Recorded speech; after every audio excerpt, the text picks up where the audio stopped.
بسم الله الرحمن الرحيم.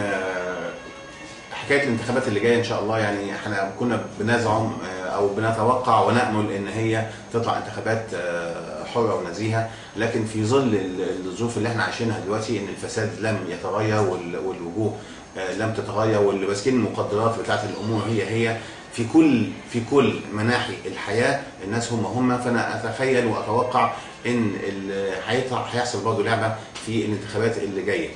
لما جت انتخابات النقابه، ودي احنا بناخدها كبروفا للانتخابات اللي جايه، احنا يعني قناه نقابه الاطباء كنا بنبص نلاقي ان التعبيرات، واحنا نقابه الاطباء اللي هم بيقعدوا على الفيسبوك اللي هو الفئه المثقفه، كان يقول لك ان التقسيمه دي القائمه بتاعه الاخوان، ودي القائمه بتاعه السلف، ودي قوائم العلمانيين. يعني حتى في النقابه يا اما اخوان يا اما سلف يا اما علمانيين. ده في النقابه، نقابه الاطباء اللي هو مستوى ثقافي عالي.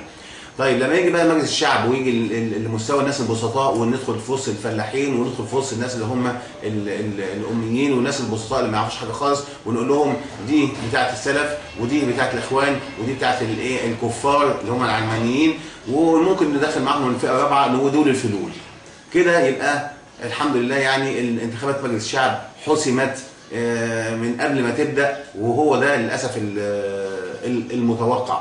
انا ما اعرفش يعني اللي قاموا على الانتخابات وعطلوها المده دي كلها كان المسائل ايه. هيدخل فيها الحلال والحرام على فكره، وهيتلعب بالدين فيها. وانا اتوقع من دلوقتي، ومش متفائل ابدا رغم اني مرشح نفسي ليها، لكن انا مش متفائل خالص بالنتائج من اللي انا شفته في نقابه الاطباء. واتوقع ان انا هيتقال عليا ما دمت انا مش من السلف ولا الاخوان، يبقى يا اما انا من العلمانيين يا اما انا من الفلول. وربنا يستر على مصر وربنا يستر على اللي جاي.